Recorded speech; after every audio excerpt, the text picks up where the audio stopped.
Hello, everyone from Chelsea Fan TV. I hope you're doing very, very well. I've got D from Back of the Nest, the Crystal Palace fan channel. Good to have you on, mate. Yeah, good to be here. Good to be here. I mean, we're talking about the game right before deadline day, so God knows what will happen. But yeah, it's good to be here. I'll be honest with you. Like, everything that I say now could be completely different. By tomorrow, when people watch this will come out first thing in the morning. But look, fingers crossed. We've got a couple of deals. I'm sure you have a couple of deals as well. We spoke about Chalobah. We're going to get into everything regarding the games, your season so far, and how you think everything's going to go.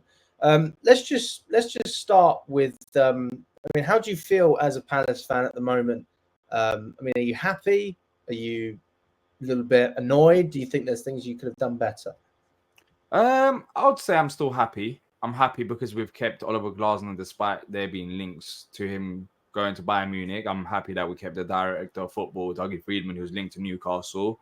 We still have Eze, still have Gay at the football club. Olise leaving is massive. You cannot replace Olise, in my opinion. He's that good of a player. And Anderson leaving, which was another big player. I'm also happy about that, funny enough, because as good as he was, and I know there was a lot of hype around him from the outside looking in, he did have one or two weaknesses to his game, which didn't suit Glasner's football, especially playing in the back three with his pace. And sometimes, he could easily switch off as well. When his good times, it's fantastic. And his bad times, you can see the impact of that. So, yeah, I've been happy so far. Hopefully, we do have a few players announced because we're recording this before our players are actually announced. So Nketiah should be coming to the football club from Arsenal. Maxence Lacroix from Wolfsburg, which I think could be a potential upgrade on Joachim Andersen in the long run. 24 years old, over 100 Bundesliga appearances, has played under Glasner. So yeah, we're heading in the right direction, and we'll see what happens, but we could even end up with one of the Chelsea boys. Mate, I tell you what, it's not even just because I know Chalobah's been linked with you as well. We'll get into that. I said this whole time as well. I know Sterling's been linked with Arsenal. I think Palace would be a really good move for him because I actually think that he would get game time with you. And if he's willing to drop his wage demands, he can stay in London. He wants to be near his family. But then it's just a case of getting the heads up in terms of price tag, which I don't think would be a problem. I think we'd probably accept 15, 20 million. I don't think Sterling's actually worth much more. And then it's just the wages. Yeah, well, Sterling, I would have loved him, but right now it seems like that deal is off. I think Arsenal's the potential move for him. But Chalobah, I'm keeping my eyes peeled on that because a loan move, there were talks about it yesterday, a loan move potentially. I think Stuttgart were also interested in him. Could be on the cards with, of course, you lot basically froze him out before going to the American tour. So it wouldn't really make any sense to keep him at a football club. So I think a deal has to be found. The question is, where does it go? And there hasn't really been that many clubs that's been linked with him as of right now. It surprises me because I'm not joking with you, mate. He's probably our best defender. That's the funny thing. I'm not joking with you. We just lost to Cfctvyt the other day, and people are going, "Well, we need this. We need." It's right there. It's criminal. For all the good players we've brought in, and I actually don't mind some of the players we're trying to freeze out. I don't think it's a bad thing with Chilwell and Sterling, as well as some of the others. But I think it's criminal, mate. I think Chalobah, honestly, maybe except Man City, Arsenal, he starts for every single Premier League team. Yeah, and the back three especially as well under Glasner, he would fit in. He would fit in straight away. It would be amazing because we've kept Gahey for the time being, so I expect him to be at the football club till next summer at least. And then when talking about replacements for Gahey, Chalobah was the one name that's been mentioned. So if we could have a loan with an option or even an obligation to buy, I think that's perfect. You play a season alongside Gahey. Once Gahey leaves, we make that deal permanent. And yeah, it will be. I think it makes sense for everyone. Now I don't know whether the obligation could be a hold up, but it shouldn't really be. Chalobah is a good player, and I think if he does go out on loan, if he was to come Palace, I think he will show it as well. It's confusing from the outside looking in, especially with the Chalobah situation, like what exactly is going on there. But yeah, so Let's see. Overall, I am happy. I am happy about where we're going. That's of course if Nketiah and Lucra gets announced, which I expect them to be announced. I think that's all sealed. It's just now basically the announcement on social media pages. Mate, smart business, man. And I think that you guys over the past couple of seasons just keep being smart. There's not really another word for it. You know, we're not renowned for spending a lot of money, but if you're able to sell the players and reinvest, like, I think you're doing a really good job. So yeah, I mean, there's no issues in terms of relegation or anything like that. I mean, do you think that this season, if you get the other signings over the board, you know, you'll be pushing towards sort of top 8? Is that the target here?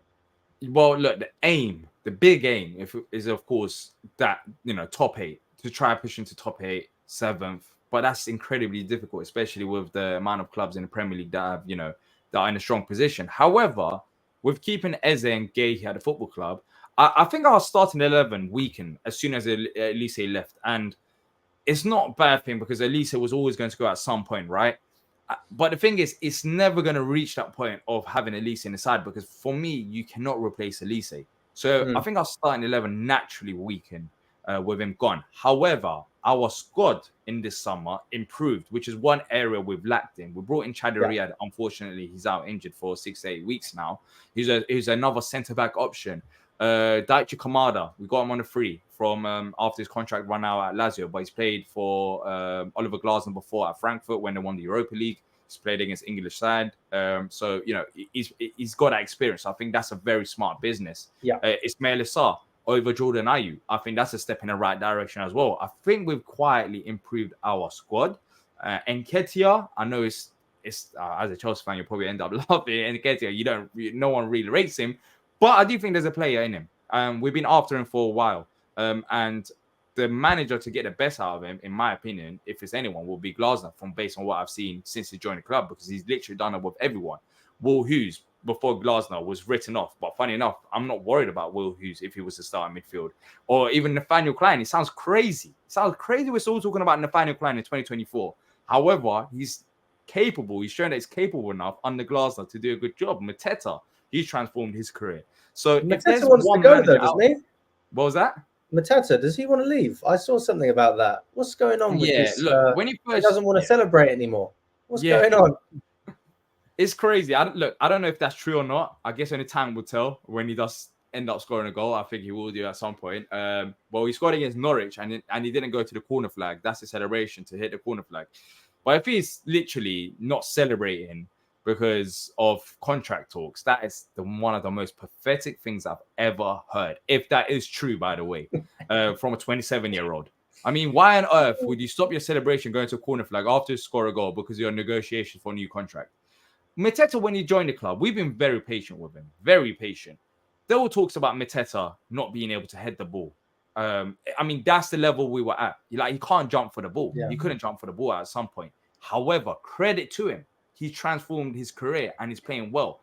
But for me, from a Palace perspective, I'm thinking it's very cheeky for you to have a few good months and afterwards cause all this fuss when we've been behind you for the last how many years or so, when you haven't really caused anything and you haven't been the talking point. And, you know, he does want to join the Champions League club. He's not leaving on deadline day. We've got an option to extend his contract further. He's got 2 years left on his deal, so he's not really in a position of power. It's up to him. If he wants to, you know, sign a new contract, that's up to him. If he doesn't, then he doesn't. But with Palace, I understand why we haven't gave him a new contract yet, because if it's the case of every player has a good 2 to 3 months and ends up scoring, goals, and then you give him a nice, massive pay increase, then everyone's gonna, then you have to do that to everyone else, and it's not really the right way to run the model. You have to earn that. See what we do this season. See what you can do this season. It was great last season, but for the majority of the time, if we're looking at since he's joined Palace till now, he hasn't been this player.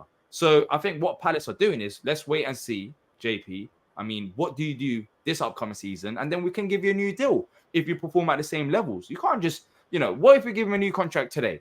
And then tomorrow he's like, all right, you know what? I've got my nice little, pay increase, years on my contract. Let me just relax a bit. And that happens a lot. I mean, we do see that a lot happen in football, where you give a new contract to a player, then afterwards they just kind of, relax and they don't perform at the level. So yeah, we'll see what happens with Mateta, but it's been a bit confusing, especially if he's not celebrating a goal because of contract talks. Mate, I don't understand. I think it's pathetic as well. I completely agree with 100%. you. But I mean, listen, you finally got a win. Obviously, in the Premier League, still without any points. Brentford and West Ham were tough games for you. You could have easily got 3 points in both of those games. I mean, I watched the highlights. Eze looks really dangerous. You know, he could have easily scored in both of those games. He is really the man to step up now with Olise gone. I mean, how do you feel coming into this game then? And what do you feel looking at Chelsea as well from a Crystal Palace perspective? So coming into this game, as I've been thinking more about it, I don't know if it's just the Palace bias, but I'm getting more confident about the game due to how you lot set up and how we set up. Because in our previous 2 games against West Ham and Brentford, both of the teams basically just sat back. And we're still trying to figure that out because last season when we were scoring goals, teams were much more open. And I expect Chelsea at home to be sending players forward. Of course, Maresca, possession-based football. And, you know, we saw what happened against Wolves as well in the second half especially. But in the first half, it wasn't that great defensively. So I'm looking at players, as you mentioned, Eze and Munoz, such as the right wing-back, and Adam Walton, etc. When there's spaces in behind, if Chelsea put players forward, for us to create opportunities. So I think it should be an exciting game. I am very excited about the game. I think our previous 2 games, I mean, Brentford, we got robbed with the first Eze goal because it was pathetic by the referee to call it a foul. When it wasn't even a foul and not letting the player run out. And referees in this country, man. Yeah, I don't understand it. I don't. Do you go to the games or do you watch it on the like? How do you... No, I go to the games. Well, mate, you see it in the flesh just like me. It is criminal. I don't understand how it can get much worse. I watched was it the Newcastle Forest game in the Carabao? I watched that, and I love the fact that there was no VAR because the referee either blows his whistle or he doesn't, and that's it. And I just don't. For me, it's turning into the NFL. I really believe that. Otherwise, you wouldn't be adding 10 minutes on, which is just becoming like a regular theme now. So I don't understand what's going on with the referees at all. I think that even in the Wolves game when we won 6-2, the referee had no control of the game. Oh, it was crazy. Crazy. I saw it. It was crazy. It was like both Wolves players, Chelsea players, celebrations, this and that. It was crazy. He had no control. But for me, when it comes to VAR, I don't think there's anything wrong with VAR, the technology. It's just the referees. I just don't understand it. Useless. The fans from home, when you look at social media, you see an agreement towards, you know, whether that's a goal or it's not a goal. But with them, they just seem like they always get it wrong. And I just don't understand what they see that we don't see. We're watching the same replays at home. And I think it's down to the referees. VAR as a technology, I think, helps the game. It should help the game massively. But it's just the way it's being used. Brentford game, there was that decision. And then on top of that, Odsonne-Edouard, criminally, he should never been offside in a position that he was. So we should have scored. Well, we'll put the ball in the net 3 times. But only one of them counted. And one of them was, a few of them was under our control, and one of them was a referee. West Ham game, not clinical enough. In the first half, created chances. And in the second half, the subs cost us the game. But Norwich, I know it's against Norwich. I know the championship side. And the first half wasn't great. But in the second half, especially after the second goal, Glasner did mention this as well. We saw the old Palace for the first time this season in terms of patterns of play, just having that freedom and moving the ball about. And Glasner did say going into the season, because remember, with Palace, you might think, oh, Palace, like they shouldn't have any preseason problems. We had 4 players called up to the England squad, which was the most out of any other English clubs. We had 2 players in the Copa America as well, in the Copa America final. We had Mateta in the Olympics. We had about 7 or 8 players who came back to preseason maybe a week or 2 weeks before the season started. So we haven't had a proper preseason. And Glasner did talk about, before the Brentford game, that it could take a few of our key players like Eze and Guehi a few weeks to get up to speed. And we kind of saw finally against Norwich that, the players having that connection and going again where we're continuing from last season. And Glasner did mention of Mateta and Eze playing 90 minutes for that reason, to get the fitness levels up, to get back to the levels that they should be at. So yeah, I feel like we're slowly getting there. And I think it's a good time to face you lot as well. I think you got incredible depth going forward, but there are questions defensively which Palace should be, asking the questions on Sunday. 100%. I mean, you hit the nail on the head there. I mean, if you're looking to hit us on the counter, then you're going to be in dreamland. Because if you don't score, then that's your fault. We're going to give you plenty of chances. First of all, I mean, our back line, whether it's our second team or our first team, without Chalobah, it's just weaker. That's a fact. I think on the flanks, it's probably one of our strengths. Gusto's very, very good as a replacement for James. He struggled defensively against Wolves, in my opinion. Could have done better. Cucurella, solid. I haven't got any problems with Cucurella. And then you got Colwell and Fofana, which is just a partnership that I'm not really used to yet. I don't have anything against Fofana, but I don't understand what the hype is. Everyone's going, he's our best defender. And I'm going, well, I haven't seen him play 10 games in a row. How do you know? That's my stance on it. So I would like to see Tosin play more games for Chelsea. But then again, we just conceded 2 against the Vet. But for me, it's like if you play with clowns, you look like a clown. And you're playing with Disasi and Badiashile, it's not easy. So we'll probably just see the same old back line that we saw against Wolves. We'll have Sanchez in goal. You will almost certainly have an opportunity with Sanchez making some sort of mistake. I don't understand why he starts instead of Petrovic. We just sent Petrovic on loan to Strasbourg. His distribution is arguably better than Sanchez, but that's the way Maresca wants to go. But I think actually for us, one of the key sort of problems we need to solve is our midfield. Because if you can break down our midfield, mate, you're going to have so much space to take on our defence.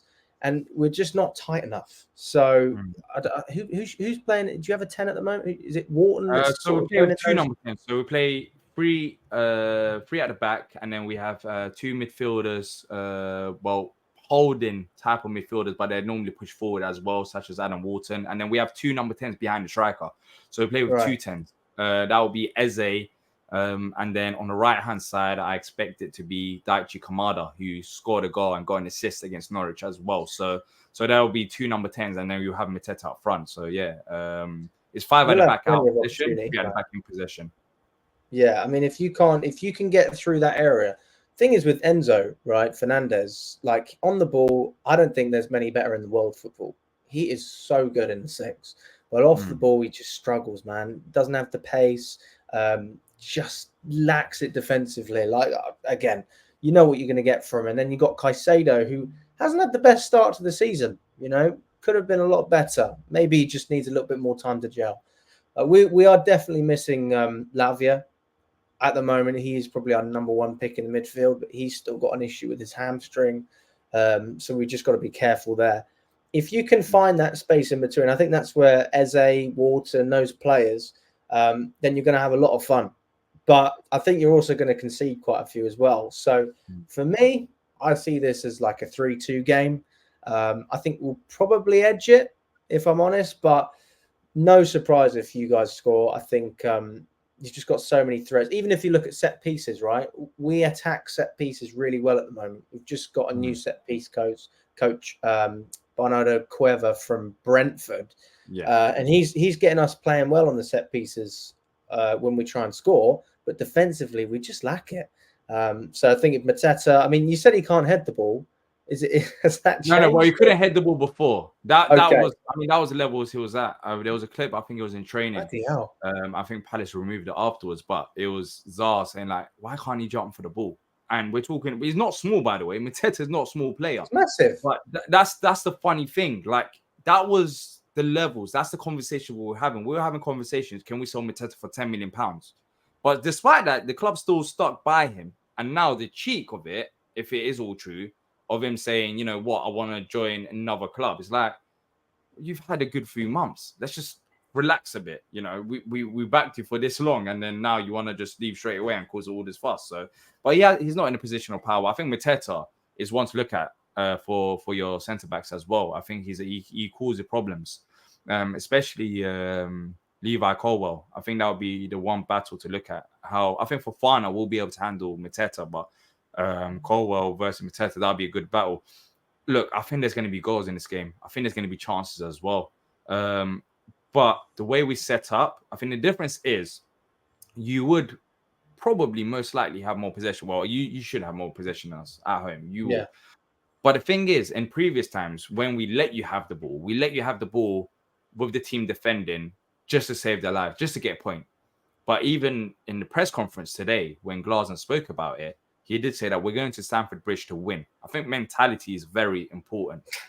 We will, And you should. yeah, We're you not in should. like If you're playing a game of football and you have the likes of Eze, Gehi in your side, Adam Walton, for example, and they're linked to all these top clubs, you should be aiming to win. I'm not saying we will, but that should be the aim. And I think that's going to be the main difference from last season when we faced you under Hodgson to this season under Glasner. Now, I don't think there'll be spaces in behind. I think Palace will press Chelsea and there'll be triggers at certain points. Now, that's up to the coaching staff. It's not like we do the same thing every other week. Sometimes it could be a mid block. It can be a higher press depending on the team that we face. But I think it'll be more of a mid block, and then we'll try to contain. Well, try. That's a big word. Palmer and Madueke, especially from what we saw in the second half against Wolves. So, but the thing is that I expect there to be space in behind with you committing so many plays forward, and I think that is where you see the likes of, and that is where Chelsea need to stop Adam Walton getting on the ball or Eze getting on the ball, because those are the players in transition. They are very dangerous with the passing abilities, especially Eze with his ball carrying ability. And Walton, if he gets the ball and there's runners in behind, he typically finds them. And then you'll have the right wing back Munoz pushing forward and Mitchell. So I think there should be chances. There should be goals as well for both sides. But I mean, should we talk about prediction or? Yeah, man, 100%. I mean, I think it'll be 3-2 Chelsea. I think that you will cause us a lot of problems, but I see Neto, I see Madueke, Palmer, even Jackson, to be fair, I think looked pretty decent in the Premier League against Wolves. He was great. I just don't see how we don't score. The problem is we can't keep the ball out of the back of the net. And I said this the other day, like, it's great if you score 6 every week, but you don't. So you've got to keep it out. But yeah, I struggle to see us losing. I think that we still have momentum from that Wolves game. We don't lose that quickly. But then again, from your perspective, you need to get your points on the board. So I mean, it's not desperate times yet, but beginning of the season against a team that's trying to play a certain way, completely different to what it was under Poch. Now's the time to capitalize. We said that against Man City at the beginning of the season, but really we had the same problem. So we're just trying to get everything together and piece the puzzle. Yeah, I'll probably go for. I think 2-1 Chelsea sounds realistic. I could see something like that happening, especially with our defense. We've replaced Anderson. Well, we should have. He hasn't been announced yet. But the replacement won't be ready for this game. And also on top of that, Chad Riyad is out injured. So most likely Nathaniel Klein will be starting as a centre-back. So, even though he's improved under Glasner, I expect there to be, Chelsea chances created. So I think, I don't know, part of me just been sticking with the 1-1. I honestly, when it comes down to how you lot play and how we play, I think there should be chances for us. But 1-1 is probably me talking as a Palace fan. Realistically, I could see it being 2-1 Chelsea. I don't think we'll get battered as Wolves did. I think when you look at the Wolves game, especially the first half, I mean, Wolves still create chances. They did create chances. In the second half, they could have easily scored another 2 goals. Yeah. And in the second half, Chelsea going forward was just something else. Like, Wolves couldn't contain them. But the difference was that we're going to be playing 3/5 at the back. So, hopefully we can frustrate you lot, maybe get into half-time 0-0 or we'll withdraw, and then from there see what happens. But realistically, I think Chelsea still win this game 2-1. But my prediction, the Palace fan, will be 1-0. I'll be happy with a point. Let's just say that. No, it would be a good point as well, mate. I mean, I think whoever scores the first goal wins or gets something out of this game. Because if you score first and you sit back, that's the thing to do, right? You don't want to go gung-ho against us because we'll do the same thing. But if we score first, you're going to have to open up. And that's what happened with Wolves. They tried to make things happen and we caught them out. They had their chances, didn't take them, and then we just bounced straight back. So, yeah, I think that's fair. 1-1. Fucking hell. If it's 1-1, then I'll be well annoyed. As well as a lot of people, especially after the Servette game as well. Like, you lot have to win this game. Mate. You have to. Do you know what, though? With the Servette game, I said to myself, guys, just relax. Right? We're through. All right. It wasn't a great performance. Let's be real. But we're through. So I can't. I'd be much more upset if we'd have not had European football for the second year. I mean, that would just be a disaster. But yeah, mate. Listen, where can everyone find you, and what's your socials if you want to plug? Yeah, so Back of the Nest, thank you for having me on here. Back of the Nest on YouTube, and also at the Palace for my socials. So we do Palace content, reactions, previews, and just everything related to Palace, news updates, etc. So yeah, so thank you for having me on. And let's see what happens. I'm excited. I don't know. I shouldn't be, especially with you lot's record against us. I think 13 games. You lot have managed to get a result over us in a row, which is crazy. But surely that needs to stop somewhere. So let's see if we can get the job done. We'll see, guys. Listen, check out Back of the Nest, give them a sub, and all the best.